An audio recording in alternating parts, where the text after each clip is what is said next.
नमस्कार दोस्तों, UPPSC toppers channel में आपका हार्दिक स्वागत है। आइए शुरुआत करते हैं। जैसा कि मैंने कहा था कि मैं यूपीएसआई की जो परीक्षा होने वाली है, जिसमें कि 9,500 के लगभग वैकेंसी आई हुई हैं, और इस भयंकर बेरोजगारी के दौर में अगर देखा जाए तो 9,500 वैकेंसी अपने आप में यूपीएससी में, और उसमें भी दरोगा जैसा जो पद है उसमें इतनी वैकेंसी आना अपने आप में बहुत बड़ी बात है। और मैं आपसे अपना परिचय मैं पिछले वीडियो के माध्यम से करा ही चुका हूँ, लेकिन एक बार फिर से करा देता हूँ।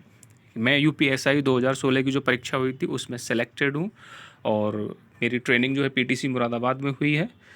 और पिछले वीडियो में मैं कुछ अपने फ़ोटो भी शेयर किए थे, और आने वाले समय में कुछ 10-15-20 दिन के बाद से मैं बोर्ड के थ्रू स्टडी कराने की कोशिश करूँगा, जिसमें कि आप मुझे देख भी सकेंगे कि वही व्यक्ति है या नहीं है।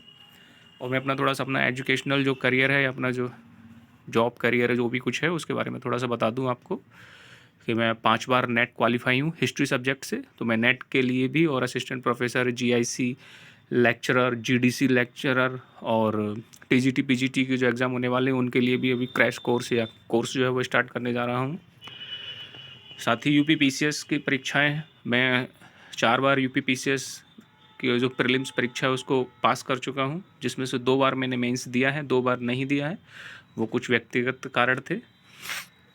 3 बार मैं आरओ की परीक्षा का मेंस दे चुका हूं, लोअर पीसीएस भी 1 बार दे चुका हूं, और छोटे मोटे 1-2 एग्ज़ाम और हैं जिनके कि मैं रिटन क्वालिफाई कर चुका हूं। फ़िलहाल मैं यूपीएसआई के पद पर चयनित हूँ, और मैं 2016 जो भर्ती थी उसमें सेलेक्टेड कैंडिडेट हूँ यूपीएसआई में। तो आइए थोड़ा सा तैयारी के बारे में बात कर लेते हैं।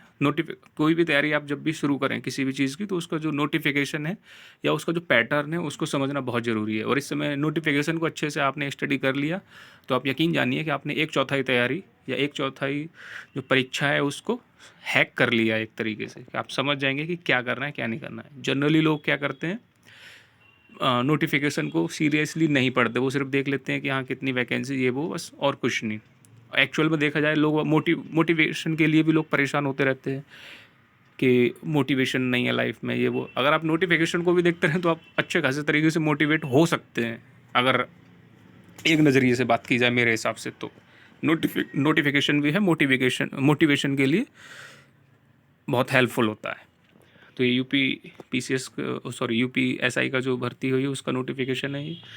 1 अप्रैल से फॉर्म स्टार्ट होंगे भरना, और इस समय रिक्तियों की संख्या कुल है 9,534। कुल वैकेंसी है 9,534 है। इसका जो ग्रेड पे है वो 4200 है, जो कि आपको एक चीज़ बता दूँ, यूपी पीसीएस की जो नायब तहसीलदार जो पद है यूपी पीसीएस के अंतर्गत, और भी उसके समकक्ष जो पद हैं वो इसी ग्रेड पे के होते हैं, 4200 ग्रेड पे के। ठीक है। और लोअर पीसीएस में तो शायद ही 1-2 पोस्ट रह गई हैं, बाकी की सब 2800-2600 ग्रेड पे की रह गई। मतलब लोअर पीसीएस से आप इसकी कोई किसी भी तरीके से तुलना नहीं कर सकते हैं। तो अपने आप में पैसे या वेतन के हिसाब से भी ये बहुत अच्छा पद है। इसमें अनारक्षित जो है जनरल कैटेगरी के लिए हैं 3,613 सीट हैं। इकोनॉमिकली वीकर सेक्शन जो है ईडब्ल्यूएस वाला, उसके लिए 902 वैकेंसी हैं। ओबीसी के लिए हैं 2,437 सीटें, एससी के लिए 1,895, और एसटी के लिए 180। ये है सिविल पुलिस जो होता है, थाने चौकियों पर जो पुलिस होती है उसके पद हैं ये 9,027। दूसरा जो है भरे जाने वाले, ये मतलब तो उन्होंने बता दिया, हॉरिजेंटली मतलब रिजर्वेशन वगैरह स्वतंत्रता संग्राम के आश्रित हैं तो 180 सीट हैं उनके लिए। भूतपूर्व सैनिकों के लिए 451 हैं। महिलाओं की जो सीटें हैं वो 1,805 हैं इसमें। ठीक। अब प्लाटून कमांडर जो पीएसी वाला होता है, पीएसी में दरोगा को बोलते हैं प्लाटून कमांडर। ठीक है। सिविल पुलिस में दरोगा को दरोगा ही बोला जाता है, सब इंस्पेक्टर भी कहते हैं, एसआई भी बोल सकते हो। पीएसी में प्लाटून कमांडर, एसआई वहाँ भी बोलते हैं, लेकिन प्लाटून कमांडर चलता है उनका ज़्यादातर, क्योंकि पीएसी वाला वो जो काम होता है जो एक तरीके से फौज का होता है पूरे देश में, वो स्टेट में पीएसी का काम होता है बस हमेशा, मतलब सशस्त्र बल बोला जाता है इसीलिए। तो इसमें पीएसी में 194 जनरल की हैं, 48 जो हैं वो ईडब्ल्यूएस वालों की हैं, ओबीसी की 131 सीटें हैं, एससी की 101 हैं, और एसटी की 10 सीटें हैं। तो टोटल 484 सीटें हो गई हैं। अब इसमें कैसे भरी जाएंगी, स्वतंत्रता संग्राम की 10 सीटें हैं इसी के अंदर, 484 में ही हैं ये। और भूतपूर्व सैनिकों की 24 सीटें हैं इसी 484 में। अग्निशमन द्वितीय अधिकारी, इसमें एसआई को फायर सर्विस में क्या बोलते हैं, अग्निशमन ग्रेड सेकंड या सेकंड ग्रेड ऑफिसर, इस तरीके से बोला जाता है। इसकी टोटल 23 सीटें हैं। जनरल की 10, ईवीएस की 2, ओबीसी की 6 हैं, एससी की 5 हैं और एसटी की 1 भी नहीं है। और आपको एक चीज़ और बता देता हूँ, जो हमारी जो भर्ती थी पिछली, उसमें आपको जानकर हैरानी होगी, वो 3307 वैकेंसियाँ थी, जिसमें मात्र 2486 लोगों को अंतिम रूप से सफल घोषित किया गया था। 2486, बाकी सीटें खाली रह गई थी। तो एग्ज़ाम जो है वो इस लेवल का हार्ड परीक्षा थी वो। लेकिन उसमें प्रॉब्लम ये थी, या कहना चाहें वो दिक्कत ये इस वजह से हो गई क्योंकि सभी सेक्शन में 50-50% लाना कंपलसरी था लोगों के लिए। तो 3-4 सेक्शन थे, जीएस का, हिंदी का, मैथ का और रीजनिंग का। तो कोई मान लो मैथ और रीजनिंग में एक्सपर्ट था तो वो हिंदी या जीएस में मात खा गया। कोई जीएस का एक्सपर्ट था या जीएस और हिंदी का, तो वो मैथ या रीजनिंग के किसी पोर्शन में मात खा गया। तो इस तरीके से लोग, ज़्यादातर लोग जो थे अच्छे अच्छे मतलब जिनके नंबर थे वो बाहर हो गए। और अधिकतर जो कैंडिडेट बाहर थे वो जीएस के पेपर वाले या जीएस का जो पोर्शन था उसमें बाहर थे बहुत से लोग, क्योंकि जीएस काफ़ी हार्ड था। और ये लोगों ने अभी भी मतलब भ्रम फैलाया जा रहा है, आईपीसी सीआरपीसी ये सब पढ़ाया जा रहा है, इसकी कोई ज़रूरत नहीं है। 1 से 2 क्वेश्चन आएगा, अधिकतम 40 में से 4 क्वेश्चन आ सकते हैं आईपीसी के। मूल विधि जिसको बोलते हैं, मूल विधि और विशेष अधिनियम या अधिनियम वगैरह जो है एक्ट हैं, स्पेशल एक्ट, उनके अधिकतम 4 क्वेश्चन होंगे 40 में से। और बस यूट्यूब देखो, आप ऑफलाइन कोचिंग देखो, बस वही पढ़ाए जा रहे हैं, बस उन्हीं 4 क्वेश्चन के पीछे भाग रहे हैं। जबकि सबसे ज़्यादा फोकस होना चाहिए इसमें जीएस के पोर्शन में, वो होना चाहिए संविधान के ऊपर, क्योंकि 24 और 16 का रेशियो है जीएस का। 24 क्वेश्चन जनरल स्टडीज़ लिखा हुआ, उसमें current affair, history, polity, geography सब होगा 24 में। और 16 क्वेश्चन जो है वो मूल विधि और संविधान लिखा हुआ है। उन 16 में से कम 12 से 13 क्वेश्चन सीधे सीधे होते हैं संविधान के।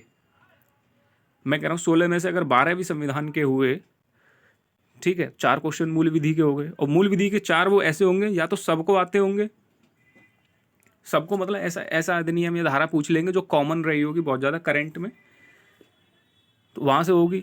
या फिर वो ऐसी होगी जो आप पढ़ भी लोगे तो कोई मतलब नहीं, टाइम वेस्टिंग है आपके लिए कुछ भी। मैं अपना बता रहा हूँ, हमारे एक जितने पेपर हुए उनमें से 2 या 3 से ज़्यादा किसी भी उसमें मूल विधि संविधान के क्वेश्चन नहीं थे, और ना ही अभी होंगे, क्योंकि वो भी जानते हैं कि कानून की अभी पढ़ाई की नहीं है बच्चों ने। बस थोड़ा थोड़ा जनरली जानते हो करंट अफेयर वगैरह में कि हाँ कानून, कोई धारा कुछ में कुछ हो रहा है, चेंज घट बढ़ रहा है, तो वो चीज़ करंट के बेस पर पढ़ लेना। आपका करंट में अगर कहीं कोई धारा दिख जाए तो उसको थोड़ा सा डीपली कर लेना हल्का सा, नहीं तो कोई ज़रूरत नहीं है, सिर्फ टाइम वेस्टिंग है। और यूट्यूब और सब जगह देखोगे आप यही सब करा रहे हैं, क्योंकि वो सेलेक्टेड लोग नहीं हैं। एक सेलेक्ट है, 100 लोग ऐसे ही अनसेलेक्टेड, उनका कोई लेना देना नहीं है उन क्षेत्रों से, उनकी कोई खुद की आइडेंटिटी नहीं है, वो सिर्फ और सिर्फ बेवकूफ़ बनाया जा रहा है वहाँ पर। आपको क्या है, बस मैस्मराइज कर दिया गया वहाँ पर। चमत्कारित मतलब इस तरीके से प्रेजेंटेशन उनका जो है वो बहुत अच्छा है, आप बस उसी में लोग लगे हुए हैं। वो ये नहीं देख रहे हैं कि एग्ज़ाम इससे क्रैक हो रहा है कि नहीं हो रहा है। ठीक है, तो आपको ये समझना होगा ये चीज़ थोड़ी सी। तो मेरा जो फोकस होगा, मैं जीएस और हिंदी ही पढ़ाऊँगा मैं इसमें, क्योंकि जीएस में ही पिछले बार जो थे ज़्यादातर बच्चों को दिक्कत हुई थी। और इसमें मैं अभी भी कह रहा हूँ कि पॉलिटी जो है वो अच्छे से करिए। 16 में से 12 क्वेश्चन वहाँ होंगे, और 24 में से कम बता रहा हूँ 4 से 5 क्वेश्चन यहाँ भी होंगे। जो जीएस का 24 क्वेश्चन का जो जीएस माना है, वहाँ भी 4 से 5 क्वेश्चन पॉलिटी के होंगे। तो टोटल 17 से 18 क्वेश्चन की रेंज है जीएस में, पॉलिटी की, इसमें जीएस के पोर्शन में यूपीएसआई में। तो पॉलिटी को हल्के में ना लीजिएगा। क्वेश्चन का लेवल भी अच्छा खासा था पॉलिटी के। मेरा मानना तो यही है कि आप पॉलिटी पर ज़्यादा फोकस करिए बजाय आईपीसी और अधिनियमों पर। वो सिर्फ टाइम वेस्टिंग है और कुछ नहीं। ठीक, और मैं उसी बेस पर स्टडी कराऊंगा आपको। और थोड़ा सा देखते हैं, सैलरी काफ़ी अच्छी है, 4200 ग्रेड पे बहुत अच्छा होता है। नायब तहसीलदार का भी इतना ही ग्रेड पे है, अपने पीसीएस के थ्रू होता है वो। और ये सीधी भर्ती हॉरिजेंटल, ये 1-2 पद और हैं इसमें, देख लेना। अब आवेदन 1 अप्रैल से प्रारंभ होगा और 30 अप्रैल तक फॉर्म भरे जाएंगे। शुल्क जो है 400 रुपये है, इसमें कोई वो नहीं है, सभी के लिए, SC ST OBC सबके लिए 400 रुपये फीस है, निर्धारित है। राष्ट्रीय योग्यताएं बताई होंगी, भारत का नागरिक हो, तिब्बती शरणार्थी वगैरह, ये सब आप डिटेल में देख लीजिएगा। मैं थोड़ा सा मतलब जो मोटा मोटा चीज़ें हैं वो आपको बताऊँगा यहाँ पर इसमें वीडियो में। हाँ, अब एक चीज़ और याद रखना, सिविल पुलिस और जो प्लाटून कमांडर पीएसी वाला जो यूपीएसआई जिसको बोलते हैं, यूपीएसआई बोलते हैं ज़्यादातर सिविल पुलिस को, जो थाने चौकी पर होता है, लेकिन उसमें सभी तीनों आ जाते हैं। तो जो थाने वाली पुलिस है, थाने चौकी वाली, और पीएसी वाले जो दरोगा हैं, पीएसी का दरोगा और थाने चौकी वाले दरोगा, उसके लिए है कॉमन या सिंपल ग्रेजुएट, किसी भी स्ट्रीम से आप ग्रेजुएट हो। और जो अग्निशमन है, फायर सर्विस वाला, इसके लिए साइंस बैकग्राउंड होना चाहिए आपका। ये आप ध्यान में रखना है, ये लिखा हुआ है यहाँ पर, विज्ञान में स्नातक।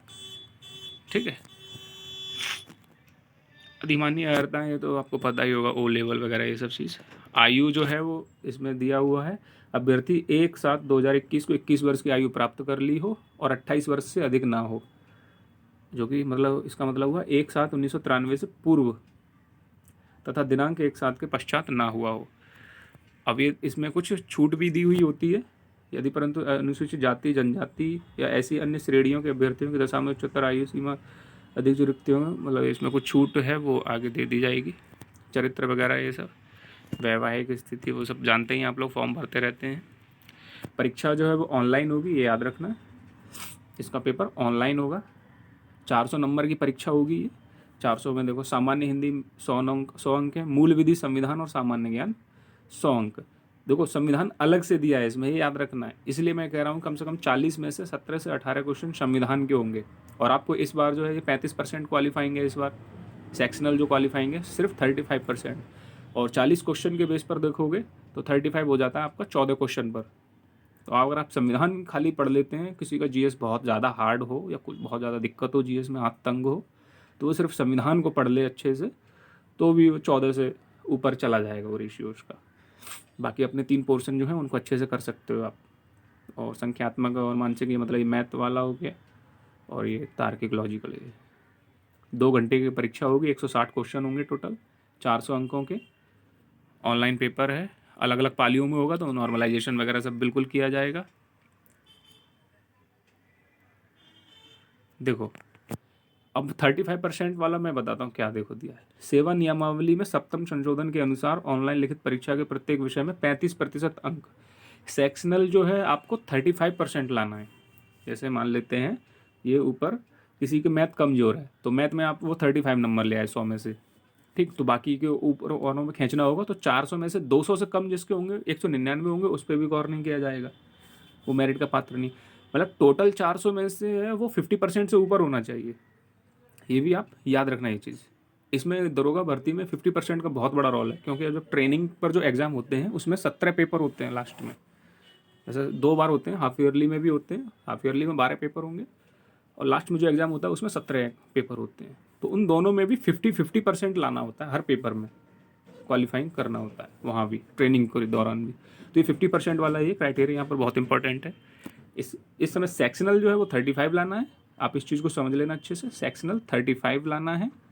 ओवरऑल जो होना चाहिए वो 50% से ऊपर होना चाहिए, 50+1 कह सकते हो, तो ही विचार किया जाएगा। ये भी नहीं है कि आपके 50 हो रहे हो, 201 या 202 आ गए तो आप सोचो कि आप मेरिट, फिर वो बाकी की चीज़ें वो मेरिट पर डिपेंड करेगी। ठीक, थोड़ा सा ये दिया हुआ है। और हमारी जो भर्ती थी 2016 वाली, उसमें यही था कि 35 नहीं था, वो 50-50 था, सीधा सीधा 50% सेक्शनल भी और ओवरऑल भी 50%, तो उस वजह से थोड़ा टफ हो गया था मामला। और थोड़ा सा ये तो फिर शारीरिक मानक वगैरह 168 सेंटीमीटर हाइट होनी चाहिए। हाइट का जिसको डाउट हो, थोड़ा सा 1-2 बार CMO या जो होता है आपके डिस्ट्रिक्ट हॉस्पिटल या जो भी प्राथमिक चिकित्सालय जहाँ भी हो, मतलब आप थोड़ा अच्छे से नपवा लीजिए, हाइट ही नपवा लीजिए। चेस्ट तो सब ऊपर नीचे चल जाता है, कोई दिक्कत नहीं होती। हाइट ज़रूर नपवा लीजिए, हाइट में कोई रिलैक्सेशन नहीं मिलेगा। चेस्ट में एक घड़ी को मान भी लेंगे वो लोग। ठीक, तो महिलाओं के लिए 152 सेंटीमीटर है। SC/ST की जो महिलाएं उनके लिए 147 है। जनरल OBC और SC के लिए 168 सेंटीमीटर है पुरुषों के लिए ऊंचाई, और ST के लिए 160 सेंटीमीटर है ऊंचाई। ठीक है, चेस्ट ये 79-84 है, 79 बिना फुलाए, 84 फुलाव के साथ। ST के लिए थोड़ा छूट होती है, तो 77 और 82, मतलब फुलाव जो है वो 5 सेंटीमीटर से कम नहीं होना चाहिए। महिलाओं का वजन 40 किलोग्राम होना चाहिए, और पुरुषों का यहाँ वजन दिया नहीं है, और हमारा भी वजन वगैरह कुछ मेजरमेंट हुआ नहीं था, ट्रेनिंग पे होता रहता है वो BMI वगैरह, वो अलग चीज़ है। यहाँ पर ऐसा कुछ वो नहीं है। सारे दक्षता के लिए वही 28 मिनट में पुरुषों को 4.8 का मतलब लगभग 5 किलोमीटर दौड़ लगानी है 28 मिनट या उससे कम समय में, और महिलाओं को 16 मिनट में 2.4 किलोमीटर, लगभग 2.5 किलोमीटर दौड़ लगानी है। ये लिखा है मजिस्ट्रेट और ये सब इनके अंदर में होती है। दौड़ पर विशेष ध्यान दीजिएगा, क्योंकि मेरे साथ जो एक व्यक्ति दौड़े थे, मेरी सीतापुर में रनिंग हुई थी, तो वो 28 मिनट .0008 सेकेंड, मतलब 28 मिनट के बाद में 1 सेकंड भी नहीं हुआ था, उससे वो डिस्क्वालीफाई थे, क्योंकि कंप्यूटराइज्ड वहाँ पर सिस्टम होगा, क्योंकि पैरों में चिप लगी होगी आपके, वो टाइम काउंट करेगी आपका। तो इस चीज़ को थोड़ा सा ध्यान रखें। वहाँ मतलब ये नहीं है कि ये पैर पड़ गया, आप ये भी हो सकता है पैर पड़ने के बाद में 1 सेकंड बाद वो काउंट करती हो, तो इस चीज़ को ध्यान रखना थोड़ा सा। चयन और ये सब मेरिट वगैरह के बेस पर ही होगा, बाकी तो सब पता ही है। मेडिकल वगैरह तो बाद की चीज़ें हैं, ये सब आयु में छूट और ये सब देखो दिया हुआ है। SC के लिए 5 वर्ष है, ST के लिए भी 5 वर्ष है, और OBC के लिए भी 5 वर्ष है। ठीक है, 5-5 वर्ष का रिलैक्सेशन है। मतलब यदि कोई OBC का बंदा 33 साल जिसकी उम्र है तो वो भी भर सकता है। जनरल के लिए 28 एज है। आर्थिक रूप से कमज़ोर वालों के लिए कोई छूट नहीं है आयु में, इस चीज़ को ध्यान रखना है। 36 में ये सब दिया हुआ है उन्होंने। बाकी चीज़ें कॉमन चीज़ देख लेते हैं। बाकी तो ये सब वही आर्थिक रूप से कमज़ोर, ये सब ऑनलाइन आवेदन ये सब पता ही होगा आपको। फॉर्म तो भरने वाले हैं ही बेसिक। फॉर्म विशेष सावधानी से भरना, बाद में फिर छोटी मोटी दिक्कतों में बहुत दिक्कत होती है। सिलेक्शन हो जाता है तो बाद में छोटी छोटी चीज़ें एक एक चीज़ ढंग से वेरीफाई की जाती है। सर्टिफिकेट कास्ट ये सब ना बना हो तो आप बनवा लीजिएगा, अभी टाइम बहुत है। क्योंकि मेरे साथ जब डॉक्यूमेंट वेरिफिकेशन हो रहा था कुछ लड़कों का, तो OBC के कुछ लड़के थे, तो उनका जो कास्ट सर्टिफिकेट था वो बैक डेट का था। जैसे जिस तारीख से जिस तारीख के बीच का मांगा गया था वो नहीं था उनके पास। तो उनको क्या हुआ कि उनको जनरल में फिर डाला गया कि अब जब फाइनल मेरिट आएगी, अगर आप जनरल में क्वालिफाई कर पाते हैं तो ठीक है, नहीं तो बाहर हो जाते हैं तो कोई मतलब नहीं, आप कैटेगरी में नहीं रहेंगे। तो कास्ट सर्टिफिकेट जरूर बनवा लीजिएगा, जिस तारीख का है उस तारीख का। ये हिंदी का सिलेबस दिया हुआ है, इसको अच्छे से ज़रूर कर लेना एक बार। सिलेबस बहुत ज़रूरी है, ये याद रखना आप। ये हिंदी का सिलेबस है। मूल विधि, संविधान, सामान्य ज्ञान, टॉपिक देख लेना अच्छे से डिटेल में, वीडियो पॉज करके देख लेना। अब जनरली तो आप PDF वगैरह देख ही चुके होंगे। सिलेबस को ज़रूर पढ़ें, बार बार मैं तो यही कहूँगा, जितना हो सके सिलेबस को समझें। लगभग अगर आपने इस नोटिफिकेशन को अच्छे से पढ़ लिया, आपकी 1/4 तैयारी हो जाएगी। इस चीज़ को विश्वास जानिए मेरा। लोग बाग यही है, शॉर्टकट के चक्कर में रहते हैं, तो शॉर्टकट वाले शॉर्टकट तरीके से बाहर भी हो जाते हैं, उन्हें खुद भी पता नहीं पड़ता। ये प्रारूप दिया हुआ है कि किस तरीके का वो होना चाहिए जाति प्रमाण पत्र। ये दूसरा दिया हुआ है अनुसूचित जाति जनजाति के लिए, वो ऊपर वाला OBC के लिए था। जनरल के लिए कुछ होता नहीं। स्वतंत्रता संग्राम का ये सर्टिफिकेट है, ये सर्टिफिकेट वगैरह दिए हुए हैं आर्थिक रूप से कमज़ोर और इन सब के, तो इनको आप अच्छे से देख लीजिएगा। ये सिलेबस है, सिलेबस को ज़रूर एक बार अच्छे से देखें। और यूट्यूब की चकाचौंध से थोड़ा सा बचें, अपनी बुद्धि और विवेक का इस्तेमाल करें। मैं ये नहीं कह रहा हूँ कि मैं ही हूँ अब जो कुछ हूँ यूट्यूब पे, लेकिन कई चैनल ऐसे हैं बहुत अच्छे हैं, लेकिन वो उतना वो पैसा और इन्वेस्टमेंट नहीं है, क्योंकि वो बिजनेसमैन नहीं है। उनका इंटेंशन सिर्फ पढ़ाना है, सिलेक्शन देना है, तो वो इन फालतू की चीज़ों में नहीं पढ़ते ज़्यादा कि चमत्कारिक मतलब चकाचौंध वाली चीज़ें दिखाई जाए बच्चों को। थोड़ा एग्ज़ाम की सत्यता को भी समझें, ठीक है। जनरल कोचिंगों में यही हो रहा है कि बस बच्चे खुश हो जाते हैं पढ़ाने के तरीके से और ताली बजा देते हैं। सिलेक्शन हो रहा है नहीं हो रहा कोई मतलब नहीं है। फ़ोटो वो हर साल लगाते हैं, ऐसे ऐसे लोगों को जानता हूँ मैं, जिनके यहाँ मतलब बस एक दिन आया बच्चा, इंक्वायरी की, फ़ोटो वो उसने रजिस्ट्रेशन कर दिया उनकी कोचिंग में, फिर वो फीस भी नहीं जमा की, लेकिन वो फ़ोटो जब सिलेक्शन हो जाता है तो ढूंढ ढांड के वो सब लगा देते हैं फ़ोटो। पेड भी चलता है, ये भी याद रखना, पैसे ले दे करके भी फ़ोटो लगवाए जाते हैं। तो इन चीज़ों से बचें, क्वालिटी की तरफ ज़्यादा ध्यान दें। नोटिफिकेशन को एक बार अच्छे से पढ़ें, अगर आप तैयारी कर रहे हैं सीरियसली पढ़ें नोटिफिकेशन, कम से कम 2 से 3 बार अच्छे से देखें चीज़ों को बारीकी से, कि बहुत दिक्कत होती है याद रखना जब सिलेक्शन हो जाता है या एग्ज़ाम होने से पहले। आप सिलेबस जानते रहेंगे तो आप हर चीज़ को अच्छे से कर पाएंगे। तो आज की वीडियो में इतना ही बस। और जिन लोगों ने चैनल सब्सक्राइब नहीं किया वो चैनल को एक बार सब्सक्राइब कर लें ज़रूर। और आने वाले समय में अब धीरे धीरे चीज़ें अच्छी ऑटोमेटिक मेरी सिस्टमेटिक चलेंगी सभी चीज़ें। कुछ लोग SI के लिए कर रहे हैं, RO के लिए भी कुछ लोग प्रिपरेशन कर रहे हैं, तो उसके लिए भी मैं जल्दी स्टार्ट करने वाला हूँ। 1-2 दिन के अंदर ही RO के लिए भी, UP PCS के लिए भी स्टार्टिंग होगी। और आपका नेट JRF ये एग्ज़ाम हो या फिर क्या कहते हैं TGT PGT UPSI GIC GDC कोई भी एग्ज़ाम हो हिस्ट्री सब्जेक्ट के लिए, तो मैं उसका भी कोर्स स्टार्ट करने वाला हूँ। ज़्यादा से ज़्यादा लोगों तक फैलाएं ये वीडियो, और चकाचौंध से ज़रूर बचें, मेरा मानना अभी भी यही है। मैं यही कहूँगा, उनके छलावे में ना आए। वो आप वो जो पढ़ा रहे हैं उसको एग्ज़ाम से उससे कंपैरिजन करिए कि एग्ज़ाम में का महत्वता है या नहीं है। तो आज की वीडियो में बस इतना ही। Thank you very much. धन्यवाद।